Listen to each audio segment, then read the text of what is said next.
प्रसिद्ध तबला वादक पद्मविभूषण उस्ताद जाकीर हुसेन यांचा निधन झाल्याची बातमी ही समजली। खऱ्या अर्थानं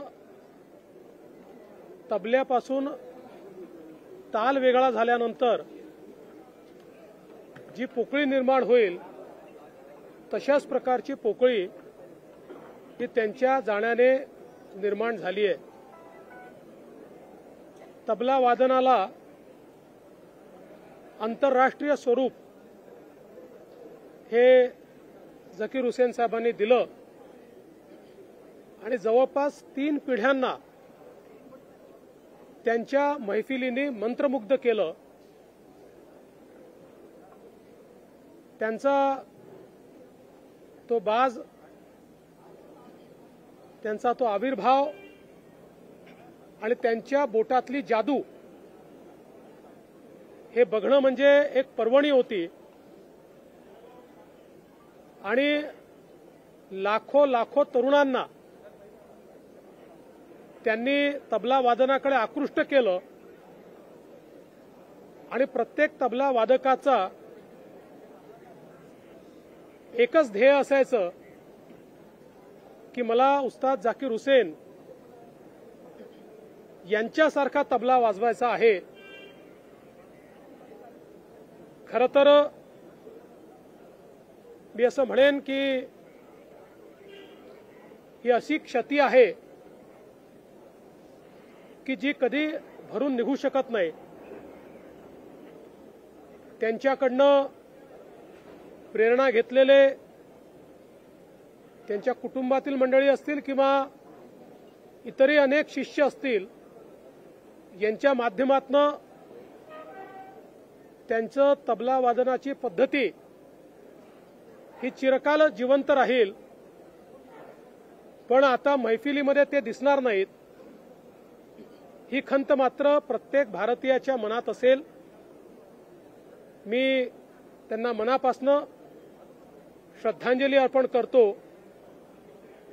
आणि त्यांच्या कुटुंबाच्या दुःखामध्ये आम्ही सर्व सामील आहोत एवढंच या प्रसंगी बोलतो। सर, काल तुम्ही विरोधी पक्षाला आवाहन केलेलं होतं की माध्यमांमध्ये नव्हे तर विधिमंडळात येऊन चर्चा करावी।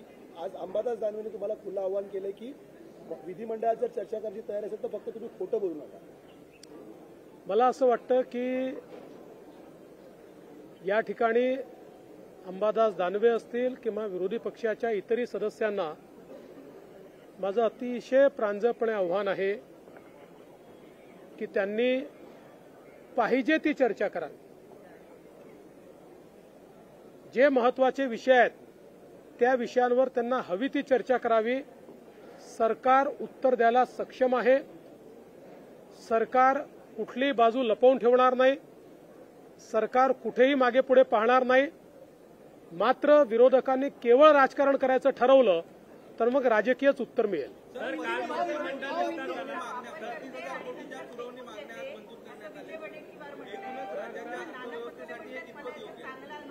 35,000 कोटी रुपयाच्या पुरवणी मागण्या मांडलेल्या आहेत, त्या लवकरच चर्चेनंतर मंजूर होतील।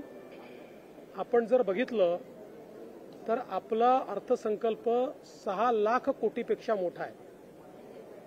जेव्हा आपला अर्थसंकल्प 2-2.5 लाख कोटीचा होता तेव्हाही आपण 15,000 कोटीच्या पुरवणी मागण्या मांडायचो आणि विशेषतः जेव्हापासून आपण नवीन अकाउंटिंग सिस्टीम सुरू केलेली आहे तेव्हापासून पुरवणी मागण्यांची संख्या वाढलेली आहे। कारण पूर्वी आपण जवळपास वर्षभरातल्या सगळ्या गोष्टी बजेटेड करायचो, आता आपण त्या अर्थसंकल्पित केल्या तरी ऍक्च्युअल त्या मागण्यांच्या संदर्भात जे बजेटिंग आपण करतो ते पुरवणी मागण्यांमध्ये करतो आणि म्हणूनच मला असं वाटतं की 35,000 कोटीच्या या पुरवणी मागण्या आलेल्या आहेत। योग्य चर्चा करून त्या मागण्या आम्ही मंजूर करू। सुधीर भाऊ विधानसभेच्या कामकाजात सहभागी होणार नाही अशी चर्चा सुरू आहे। तुमची काही चर्चा झाली आहे का सुधीर भाऊ सोबत? पहिल्यांदा तर ओबीसींबद्दल बोलायचा काँग्रेसला अधिकार नाही, काँग्रेसच्या उभ्या जीवनामध्ये ओबीसींवर अन्याय करण्याच्या व्यतिरिक्त काँग्रेसने काही केलं नाही. महाराष्ट्रातलं ओबीसी मंत्रालय मी मुख्यमंत्री असताना स्थापन झालं. महाराष्ट्रामध्ये ओबीसी समाजाकरता 48 GR हे आमच्या सरकारने काढले. मी आणि शिंदेसाहेब असताना महाज्योतीची स्थापना असेल, 52 हॉस्टेल असतील, शिक्षणाची व्यवस्था असेल, PhDची व्यवस्था असेल, वेगवेगळ्या प्रकारे विदेशी शिक्षणाची व्यवस्था असेल, रोजगाराची व्यवस्था असेल, सगळ्या बाबतीतली कामं ही महायुतीच्या सरकारने आम्ही केलेली आहेत. काँग्रेसला दाखवण्यासारखं एकही काम नाही. देशामध्ये देखील इतक्या वर्षांनंतर ओबीसी समाजाला त्या ठिकाणी संवैधानिक दर्जा हा मोदीजींनी दिला. जवळजवळ 60-65 वर्षानंतर मेडिकल ज्या ऍडमिशन आहेत त्याच्यामध्ये ओबीसींना आरक्षण हे मोदी साहेबांनी दिलं. आणि आजही आपण पाहू शकतो मोदी साहेबांचं मंत्रिमंडळ असेल किंवा आमचं मंत्रिमंडळ असेल, सर्वाधिक ओबीसी मंत्री आमच्या मंत्रिमंडळात पाहायला मिळतात. त्यामुळे मला असं वाटतं की काँग्रेस पक्षामध्ये नाना पटोले, विजय वडेट्टीवारवर जो अन्याय होतो त्याबद्दलचा राग तरी आमच्यावर काढू नये, त्यांनी तो योग्य ठिकाणी काढावा.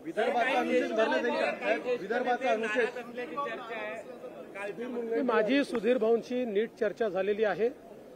सुधीर भाऊ आमचे ज्येष्ठ नेते आहेत आणि जसं मी सांगितलं की पक्षाने काही लोकांना मंत्रिमंडळात न घेण्याच्या पाठीमागे त्यांना काही विशिष्ट जबाबदारी देण्याचा मानस तयार केलेला आहे. शेवटी पक्ष आणि सरकार या दोन्ही गोष्टी आपल्याला चालवायच्या असतात. त्यामुळे काही वेळी सरकारमध्ये काम करणारे पक्षात काम करतात, काही पक्षात काम करणारे सरकारमध्ये काम करतात. सुधीरभाऊ अतिशय अनुभवी नेते आहेत, महाराष्ट्राचे आमचे अध्यक्ष राहिलेले आहेत. त्यामुळे आमच्या केंद्रीय पक्षाने त्यांच्याबद्दल काही विचार करूनच त्यांना मंत्रिमंडळात घेतलेलं नाही. जितेंद्र आव्हाड यांनी म्हटलं जापानमध्ये जितेंद्र आव्हाड यांनी म्हटलं जापानमध्ये विरोधकांनी जितेंद्र आव्हाड यांनी म्हटलं जापानमध्ये ईव्हीएम बंद झालाय. मग आपल्या इथे का नाही भारतात? जितेंद्र आव्हाड मनात येईल ते बोलतात. त्यांना कुठला पुरावाही लागत नाही, त्यांना आगाही लागत नाही आणि पिछाही लागत नाही. त्याच्यामुळे अशा प्रकारच्या प्रश्नांना मला उत्तर विचारू नका. त्यांच्यासारखे बोलणारे काही लोक आहेत, मी तुम्हाला नावं सांगेन, त्यांना उत्तर विचारा. आज आंदोलन केलेलं आहे. ये बहुत ही दुख की बात है. पद्म विभूषण जाकिर हुसैन जी, इनका आज दुखद निधन हुआ है. तबले से अगर ताल दूर कर दी जाए तो जिस प्रकार की अवस्था होगी उसी प्रकार की अवस्था आज हमारे संगीत के क्षेत्र में तैयार हुई है. जाकिर हुसैन जी ने 3 पीढ़ियों को अपने महफिलों के माध्यम से संगीत से जोड़ा, उन्हें रिझाया, उन्हें एक प्रकार से मंत्रमुग्ध किया और तबले की दुनिया में जो भी तबला वादक होता है उसका एक ही लक्ष्य होता है कि मैं जाकिर हुसैन जी जैसा तबला बजा पाऊं, उनके जैसा तबला वादक बनूं. इस प्रकार की एक प्रतिमा उन्होंने तैयार की. हमारे तबले को एक वैश्विक स्वरूप जाकिर हुसैन जी ने दिया और मैं ऐसा मानता हूं कि उनके जाने से जो क्षति तैयार हुई है वो तो पूरी नहीं हो सकती, लेकिन उन्होंने इतने लोग तैयार किए हैं कि जो लोग उनकी विधा को और हमारे संगीत को ऐसे ही आगे बढ़ाते रहेंगे. मैं उन्हें विनम्र श्रद्धांजलि अर्पण करता हूं और उनके परिवार के दुख में हम सभी लोग शामिल हैं, इतना ही कहना चाहता हूं.